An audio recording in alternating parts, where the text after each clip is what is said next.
Welcome, everybody, to HC Leadership Podcast, and we are live from the Virginia Fire Rescue Conference in Virginia Beach, and I have here Chief Bobby Drake from Hanover Fire Department, and he is speaking tomorrow all day long, actually, and he also has a podcast, The Point of Origin. Is that correct? That's it, Point of Origin. Awesome. So I hit him up, I don't know, a week or so ago and asked if he'd be a guest on P to Command HC Leadership Podcast, and he said yes. So here we are, and we're going to talk today a little bit about the conference and as well as what we're both speaking about tomorrow. So, Bobby, we met, I don't know, years ago as the safety officers, right? Yeah, we were both in the safety and health roles at the Fire Department Safety Officer Conference. Yes. In Florida. Oh, yes, that's right. That's all the way back then. So we've both rotated through training roles, and now Bobby is in operations, correct?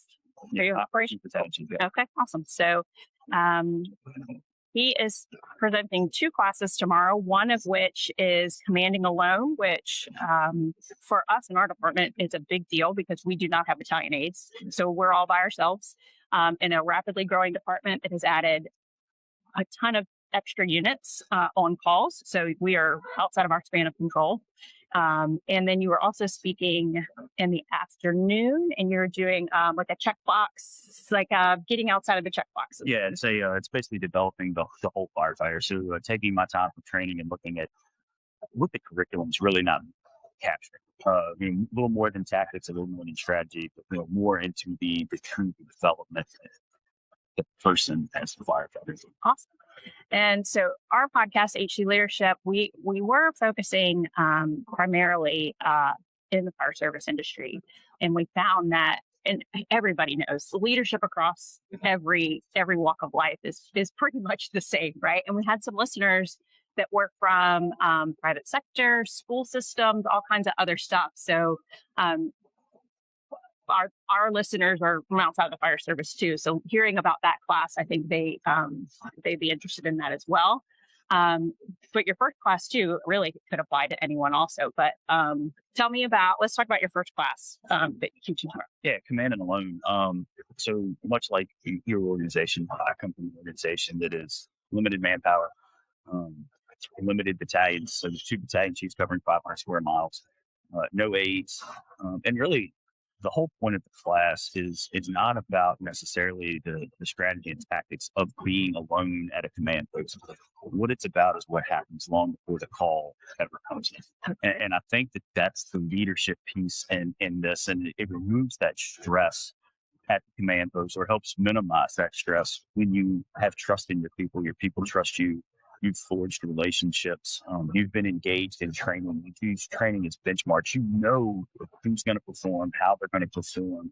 Those things all translate into manpower. And in essence, net preparation equals manpower. And that's one of the things that I talk a little bit about in the class, is that if we prepare our folks, if we prepare ourselves through training, culture, values, all of those things that lead up to it, when we're standing at the back of the buggy by ourselves, you're not really alone. You've had those people functioning in your place. You're not really alone. And that's really kind of the theory behind the class. It's not an incident command board class. We're not going to talk about strategies and tactics and things like that. We're going to talk about being involved and being engaged as a chief long before the tone shroud. Awesome. I feel like we just got a sneak peek. And I did not realize that. And that is really awesome. I think that builds so much clarity in your organization. And then when you have all that clarity, there's so much trust. And if you have trust and people show up, it cuts down on all the verbal clutter, right? You don't have to say as many words. So that's awesome.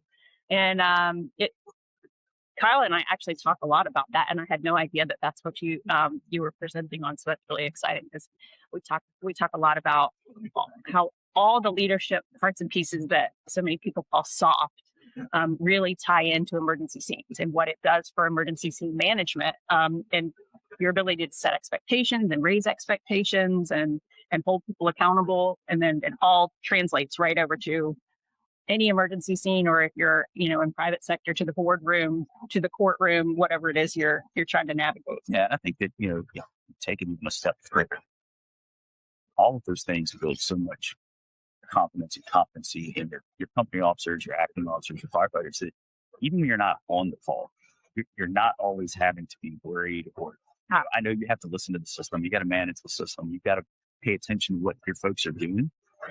We've already got that. I don't think about it. I don't get in the weeds of the day of how they're operating, how they're functioning on day-to-day calls, because I'm not there. I don't need to be there. That's what they're there for. And I don't think we as leaders have to take that step back sometimes and be able to trust our people. Yeah, and you're developing them by doing that. Because the more we micromanage people, the less they're able to think on their own and critically think and make decisions. And we see a lot of organizations out there that really use policy to hold people accountable and to tell people how to do their jobs, which, there's time and a place for policy, certainly. But, when you're over policing people and overruling people and micromanaging them, and then you let them loose and they can't make a single decision on their own without calling you. Yeah. And I forgive me, I can't remember where I heard it, but I'm going to give somebody credit. I don't know who said it. But really that policy piece is like buy-in versus believe. Like if you're just following the policy, like you're buying it. Right. But like, I want you to understand, I want you to get the value, get the culture, get the organization mission and all of those things, because that's believing it. So when I'm not there, when you're not there, when the policy's not clear, that believe in is what's going to drive people to make good decisions. Yeah, I like not that. Just the policy. So, buy in, believe in. Yeah, absolutely. I totally lost my train of thought. I was going to go somewhere with that, but I had heard a term recently, and I don't know who said it either, but I would give somebody credit. When you're trying to hold people accountable and you've got that buy-in and that believe in, but instead I see people trying to use a policy to hold someone accountable. And so they're like, well, where in the policy does it say I can do that? And so that a quote I heard, it says, people use that to weaponize accountability instead of like doing it the right way. So, yeah.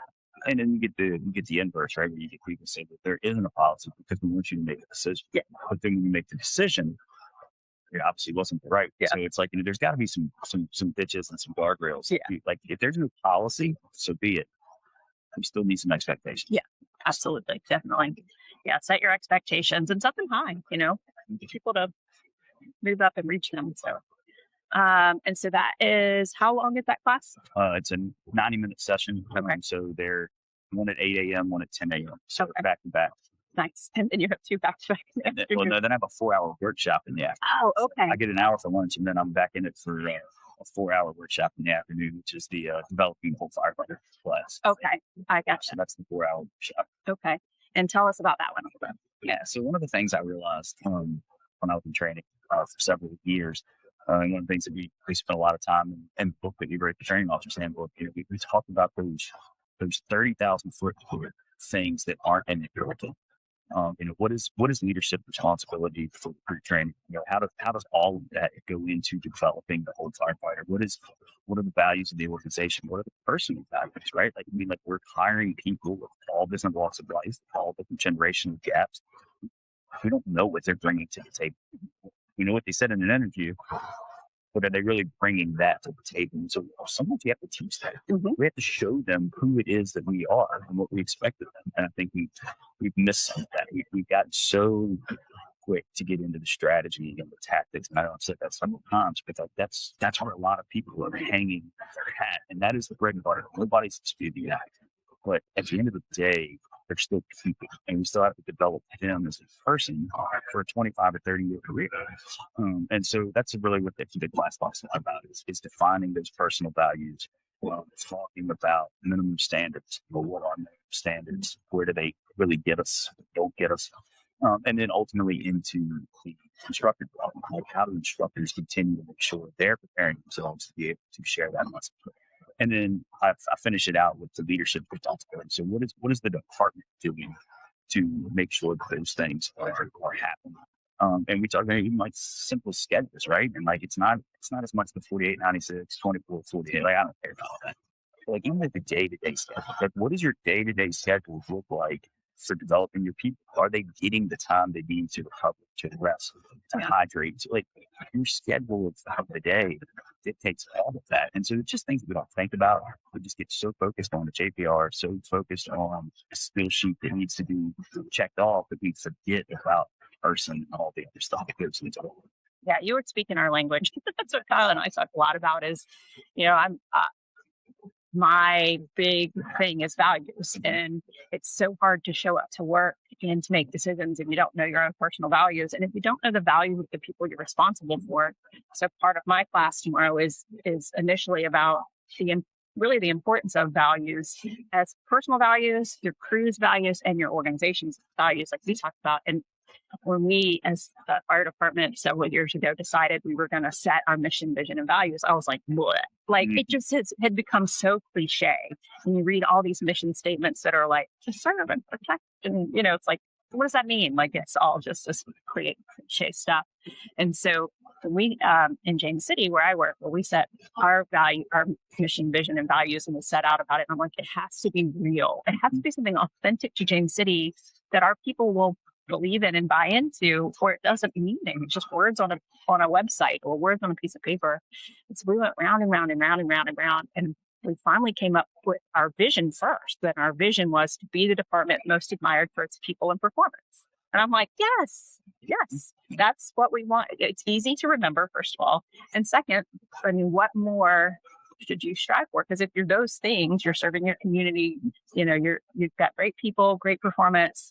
And you can kind of build everything else around that very simple statement. So I was really proud of our organization for coming up with something that had real words. Yeah, and I think we're really good about creating those visions, those values. But I think what we're really bad at, personal opinion, is defining what that actually looks like. Yeah. Like what is good, right? Like we talk about, art here, we talk about elite service, compassion for a safer community. But what does that elite service look like? And I'm not taking anything away from our mission statement. I love our mission statement.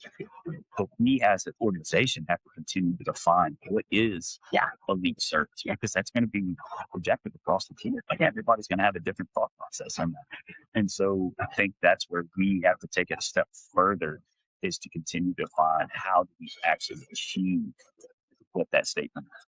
Yeah, and I think in the fire service, and probably a lot of industries, we have a hard time rating or evaluating people based on soft skills. Mm-hmm. And so it's putting value into what we think a good leader is and defining that, like you're saying, and actually putting words down that say a good leader is this, and we can rate you based on that, or a compassionate leader is this, or whatever that is.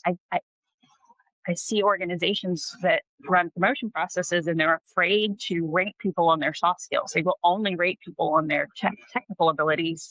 And then you get these tyrants in the firehouse that don't know how to supervise people, and then people leave your organization. So I think that's really important that we can figure that out. And you just said they should invest in people. You won't have recruitment problem. Yeah. Or you won't have a retention problem. Yeah. Which ultimately means you won't have a recruitment. Yes. But we have to continuously invest in them. I think that's exactly what you're doing. So we have to keep giving back. Yeah. Is that Kyle and I talk a lot about, like, why does it matter? Because the new generation is not going to stick around like we did. I've been in the same department for 25 years almost. And the new generation they want to serve their community, and they want to make a difference, and they want to have purpose. And what better industry than ours to do that? Right. But we can't run them off. 100%. And then we have the variable that we never had before, and that's the lateral, right? Lateral transfers are popping everywhere now. And so not only are you training them, now you got to figure out how to keep them from going somewhere else. And look, the reality is there's going to be some organizations you'll never be able to compete with. I mean, I look at us in the Metro Richmond area, city of Richmond, right? Capital city, busy fire department, new transport units. Yeah. Like everybody else around, you have to transport. We will never be able to compete with that. Yeah. And so if people don't want to ride an ambulance, like how do you keep it in your department? Yeah. Because it's so easy now. The retirement system in Virginia, certification, you can just hop. And we've never really faced that before, in the fire service. I think that we are now. Yeah. Yeah, and we just lost 2 to Richmond, and we lose them to the beach too. And it took forever to convince our HR department that they were like, oh, they're not in our, when they would do like a comparison study, like, well, we can't compare to them because they're big cities. And I'm like, but that's who we're losing people to. Right. So when we compare, all of the benefits, we have to compare to them because they will drive there. And we have some folks in the school systems that listen to our podcast, and that's the same for them too. Like, these teachers can go anywhere now and retirement systems. And if you're paying better, and even I have friends that are teachers, and they're like, it's not even about the pay sometimes. It's about how we feel at work and how we're treated at work. And they're like, I'd leave and go somewhere else, not based on pay, to be treated better. And I was teaching on a couple college campuses recently. We were talking about just safety and things like that. And I came to that point as we were asking them a question, like, how safe do you feel? Like in a societal world, how safe do you feel? And the resounding answer was not safe. Right? Like there was a lot of uncertainty, a lot of concern. And follow that up with, how do you feel about your safety and security here on this campus to work? And the answer is completely the opposite. They all feel safe and they feel secure, and they because that's their norm, right? Yeah. That's what they're used to operating. And I think that's where we are, right? Like people don't feel safe outside of our environment. They feel safe in our classroom. We have to continue to foster that safe environment. And that's how we keep, it's making them want to come to work, making them enjoy the environment that they're working in. Yeah. People don't leave bad jobs, leave bad lives. Oh, yeah, 100%. Toxic leadership is the number one reason. Yeah. And I always tell my people, like, be the reason people want to come to work. Don't be the reason they talk, And I've worked on crews where I didn't want to miss a day because I didn't want to miss the fun. It's like we were having such a good time. It's like, oh, but I missed it. And I hope that continues on for our young people, that they come in and they feel involved and they feel part of the family. That's all right. Well, let's wrap this up since we've got some classes coming out here and people are staring at us like we're crazy. So yeah, well, thank you very much for joining me today. Yeah, thanks for having me. Good luck with class tomorrow. And you as well. All right. We'll see you.